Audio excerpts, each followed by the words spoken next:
వాడవాడలా ఘనంగా అంబేద్కర్ జయంతి వేడుకలు. రాజ్యాంగ నిర్మాణకర్తను ఘన నివాళులు అర్పించిన మంత్రులు, నాయకులు, అధికారులు.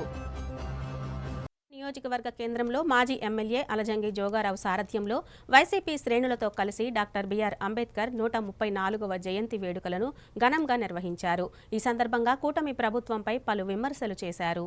పార్వతీపురం మన్యం జిల్లా కేంద్రంలో 13వ వార్డు ఇందిరా కాలనీ వద్ద రాజ్యాంగ నిర్మాత డాక్టర్ బిఆర్ అంబేద్కర్ జయంతి వేడుకలు ఘనంగా నిర్వహించారు. ఈ కార్యక్రమానికి ముఖ్య అతిథిగా పార్వతీపురం మాజీ ఎమ్మెల్యే అలజంగి జోగారావు హాజరై ఘనంగా నివాళులు అర్పించారు. ఈ సందర్భంగా అలజంగి జోగారావు మాట్లాడుతూ భారత రాజ్యాంగ సృష్టికర్త, బడుగు బలహీన వర్గాల ఆశాజ్యోతి, అణగారిన వర్గాల ఆరాధ్యులైన డాక్టర్ బిఆర్ అంబేద్కర్ జయంతి వేడుకలను వైఎస్ఆర్ కాంగ్రెస్ పార్టీ శ్రేణుల సమక్షంలో నిర్వహించుకోవడం నిజంగా తమందరికీ గర్వకారణంగా ఉందని తెలిపారు. నాడు వైఎస్ జగన్మోహన్ రెడ్డి ప్రభుత్వంలో అంబేద్కర్ ఆశయ సాధనకు అనుకూలంగా పరిపాలన సాగిస్తే, నేడు కూటమి ప్రభుత్వంలో అంబేద్కర్ ఆశయాలకు విరుద్ధంగా రెడ్ బుక్ పాలన కొనసాగిస్తున్నారన్నారు. నేటి ముఖ్యమంత్రి చంద్రబాబు నాయుడు ప్రజలను తీవ్రంగా వేధిస్తూ అరాచక పాలన కొనసాగిస్తున్నారని అన్నారు. ఈ కూటమి ప్రభుత్వం చంద్రబాబు నాయుడు పాలనలో జరుగుతున్న అరాచక పాలనకు యావత్ రాష్ట్ర ప్రజలందరూ కూడా విసిగి వేసారి.